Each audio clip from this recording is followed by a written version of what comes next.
Olá, sejam muito bem-vindos. Este é o Tema é Direito, programa do curso de Direito da Universidade Franciscana. Não deixe de mandar suas sugestões de pauta para direito@ufn.edu.br com as suas sugestões de temas, convidados, tudo relacionado ao mundo jurídico. Sempre faço questão de dizer que esse é o foco central deste programa, com esse que vos fala na 11ª temporada, já com o objetivo de levar a informação até você sobre o mundo jurídico, esse mundo tão complexo, que muda nossas vidas praticamente todos os dias. Não é, professora Aline? Seja bem-vinda, minha convidada de hoje, professora de Direito das Sucessões, seja bem-vinda. Muito obrigada, professor. Família e sucessões, né, professora? 2 anos de UFN já. 2 anos. Como é que foi esse início aqui na universidade, professora? Deixa eu ouvir um pouquinho sobre isso. Já está ambientada? 2 anos é tempo suficiente, né? Foi bem tranquilo, foi bem recepcionada pela instituição, pelos alunos. Já eram matérias que eu trabalhava, né, há um tempo na docência do ensino superior, então eu acho que foi uma transição tranquila, né, levando em consideração, claro, uma mudança de instituição, de cidade, tudo isso. Mas estou bem feliz na UFN. Que bom. Que consegui, estou tendo bastante oportunidades também, principalmente na pesquisa, na extensão. Sim. Acho que essas disciplinas têm possibilitado isso. Agora também na pós-graduação, Direito das Famílias e Sucessões. Sim. E aí eu acho que está Falar de família e sucessões é falar do dia a dia de todo mundo, né? Porque, olha, não vamos dizer 100%, porque isso não existe, né? Mas quase isso é a realidade das pessoas. Como é que tu vê isso, assim, essa relação entre o direito das famílias, das sucessões, numa perspectiva mais socializada, assim, mais aplicada à vida como ela é, Aline? Eu acho assim que ela, de fato, se aproxima muito porque a família, ela é a base, né? A base inicial de construção das nossas relações afetivas, pessoais. Então, a proteção que o Estado, ele promove a partir da Constituição para as famílias é justamente com esse intuito de que a gente consiga abarcar todos esses elementos introdutórios de desenvolvimento da vida, das relações, a construção dos planejamentos familiares, as relações que se dão não só nesse aspecto particular do afeto, por exemplo, no âmbito das famílias, mas também sobre as necessidades de intervenção do Estado, né? E hoje a gente tem um movimento muito grande de manutenção ou retomada de muitos aspectos da autonomia de vontade, isso tanto em direito das famílias quanto das sucessões, mas a gente ainda continua, né, com aquela percepção da necessidade da intervenção do Estado. Então, isso tem crescido. A gente vê, por exemplo, muitos precedentes recentes que vão ao encontro dessa mitigação também. Tem decisão recente, por exemplo, discutindo no âmbito educacional o homeschool, né, o homeschooling, que até teve uma decisão recente aplicando uma multa de R$100 mil para uma mãe, né?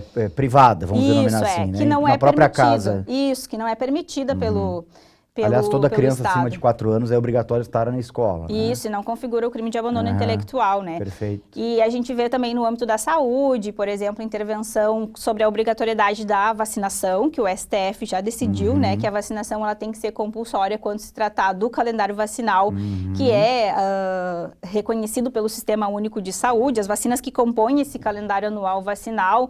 Então, a gente vê um movimento crescente de autonomia de vontade, do planejamento familiar, que passou por uma reformulação em 2022 na legislação, né, que é importante para essa abertura maior nas relações familiares, mas ao mesmo tempo essa intervenção do Estado. Então eu acho que assim são questões que abarcam o nosso cotidiano, né, saúde, educação, todos esses pontos de relacionamento. Então isso aproxima muito. A tendência das pessoas é achar interessante que elas possam, né, se autogovernar. Vamos só ter um pouco cuidado em relação a isso, porque aqui a gente está falando de políticas que foram construídas a duras penas, né? A intervenção do Estado é uma medida necessária para determinados contextos, para determinadas vulnerabilidades. Então, a gente cortar essa possibilidade já é também é difícil falar sobre isso, né, professora?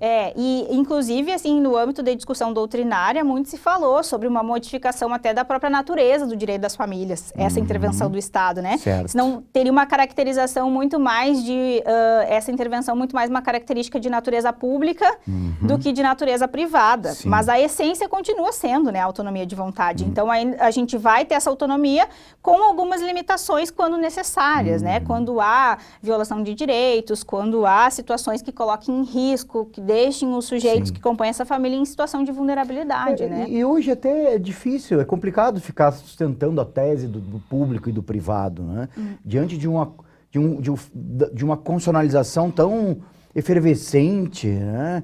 e tão numa crescente, num país jovem, constitucionalmente falando, vamos lembrar aqui, aliás, constitucionalmente, socialmente falando, né? O movimento da constitucionalização das relações privadas, que perpassa todo o direito civil, né, mas especificamente nas famílias e nas sucessões, ele é um movimento que é impossível da gente não realizar uma leitura desses ramos a partir da Constituição. Sim. E o direito das famílias, por exemplo, pela dinamicidade que ele possui, especialmente por essas demandas que muitas vezes vêm das novas composições familiares, dessa questão da gestão de conflitos que tratam de situações muito particulares, muitas vezes, e que não estão abarcadas de forma específica dentro da legislação, a gente precisa ter um suporte de fundamentação que vem dos princípios constitucionais. Claro. Então, não há possibilidade, né, da gente fazer uma leitura hoje se não for sobre a ótica da Constituição, Bem em qualquer legal. um deles. Então, ainda que se tenha essa discussão, eu acho que ela está, de certa forma, ultrapassada justamente pelo fato de que a gente tem que olhar o sistema como um todo, né, a partir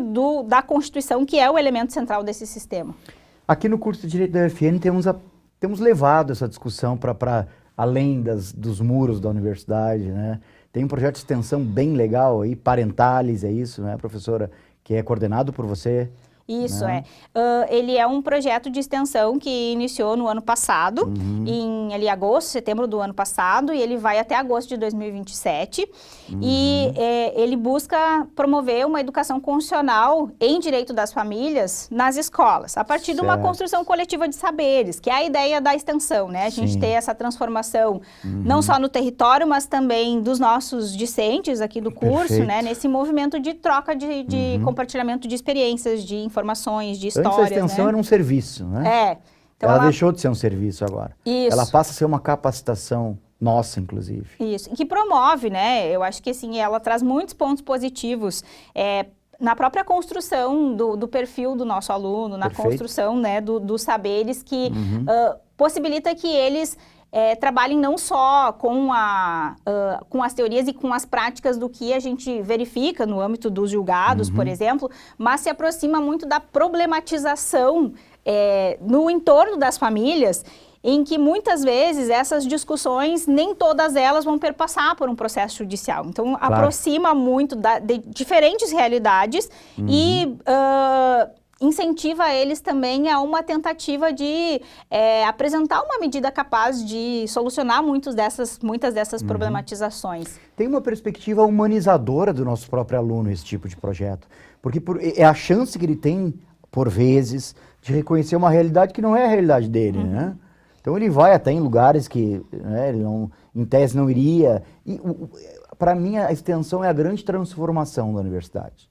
E assim, a gente percebe muito pelo relato deles, porque aí eles apresentam, né, um relatório sempre no âmbito das disciplinas, no âmbito do projeto também a gente tem essa apresentação dos relatórios em que eles relatam os impactos que essa ação trouxe para eles e que essas ações trouxeram, né? Sim. E aí eles relatam muito isso, assim, ó, dessa escuta sensível, dessa escuta humanizada, Isso porque é fundamental.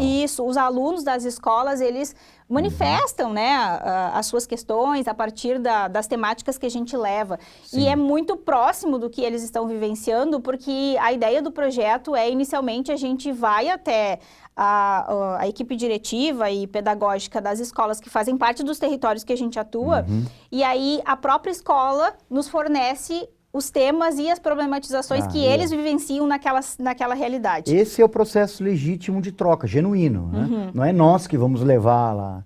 A gente escuta primeiro. Isso, né? Então, assim, não é algo que é pronto, né? E aí a gente volta para a sala, volta para o projeto e constrói, a partir do ensino e da pesquisa, constrói um material informativo, material de discussão. Eles constroem dinâmicas, né, para aplicar nas escolas. Aí a gente volta, aplica, às vezes 1, 2 ações, por exemplo, agora na escola Nossa Senhora do Perpétuo Socorro, que é uma das escolas que a gente atua, a gente fez 2 ações, uma em abril e outra em maio. Na Érico Veríssimo também, que já, né, vem de um tempo, nossa parceira, também fizemos ações agora em maio. Agora em junho a gente tem já agendado no Colégio Franciscano Santana e na Escola Estadual Padre Rômulo Zanchi, né? Agora esse projeto que tu está capitaneando aí, né, a gente tem que, obviamente, elogiar de todas as maneiras, mas eu preciso aqui fazer o registro do nosso pró-reitor de extensão, professor Márcio Tasqueto, que é um cara, assim, sensacional, né? Um cara que pensa a extensão numa outra dinâmica, ele revolucionou a extensão aqui na universidade.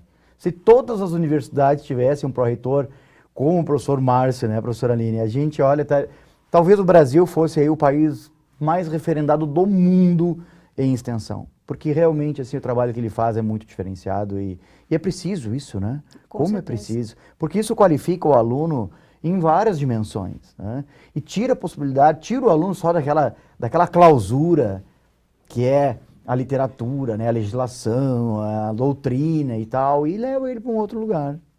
E possibilita, né, esse protagonismo, essa autonomia dele, porque é ele, a gente só conduz, né, é ele lá em sala de aula que escuta, sim, que informa, que tenta, né, mediar muitos desses conflitos, que busca justamente transformar, de certa medida, o seu saber e o território, que é muito do que o professor Márcio trabalha, né? Então... Eu sei que nós falamos sobre isso aqui, mas eu queria te ouvir um pouquinho, o que é realmente a extensão para ti?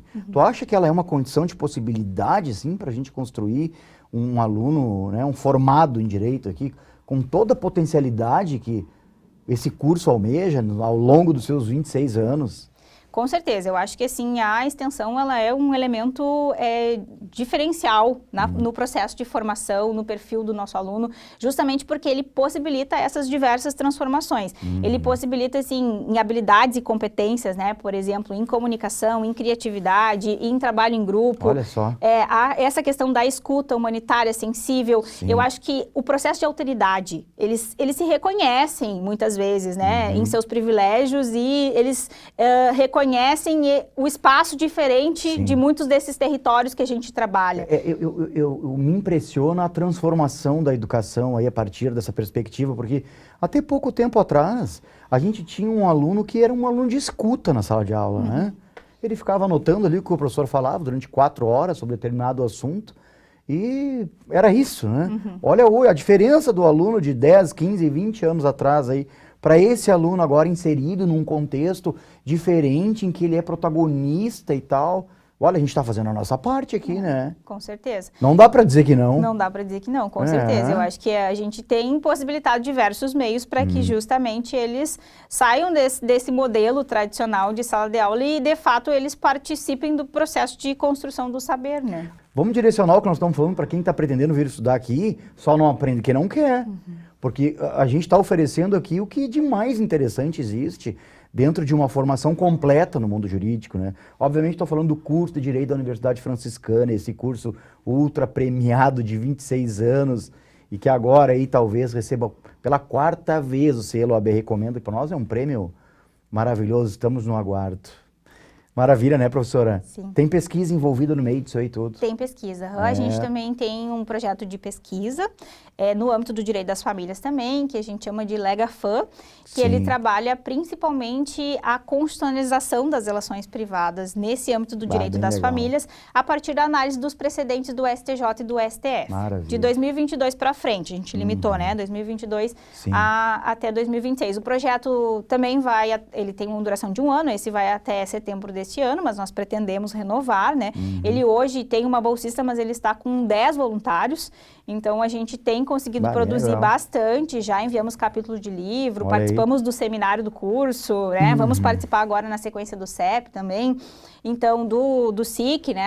A bolsista também já submeteu o resumo, então a gente tem conseguido produzir bastante. E o nosso foco nesse semestre, no projeto, tem sido a teoria do cuidado, porque ela está muito próxima, né, das discussões que a gente tem atuais nos tribunais superiores com relação ao direito das famílias. Sim. Então, ela perpassa especialmente aquele olhar sobre o trabalho das mulheres e das mães nesse âmbito das famílias, de cuidado, né, que não é exclusivo da mulher, mas continua sendo um trabalho que ainda é eminentemente feminino, e isso é do histórico da divisão sexual do trabalho, né? Sim.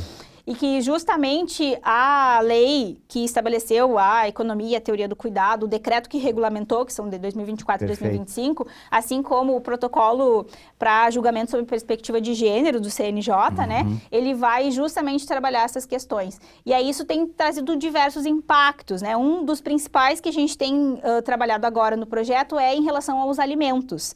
alimentos compensatórios para ex-cônjuge e os alimentos em favor dos filhos, em que a gente tem tido um movimento de aumento do quantum fixado a título de pensão, para levar em consideração na proporcionalidade esse trabalho doméstico invisível, de cuidado, né? Então, a gente tem trabalhado muito isso nas discussões. O direito aí vai reconhecendo também a vida como ela é, né? Importante isso. Eu quero te parabenizar pelo trabalho aqui desses 2 anos, professora, te dizer que as portas do estúdio aqui estão sempre abertas, é sempre uma conversa agradável. Obrigada, professora. Agradecemos a você também pela audiência. Fique ligado nos próximos programas da TV da Universidade Franciscana. Um grande abraço, até a próxima.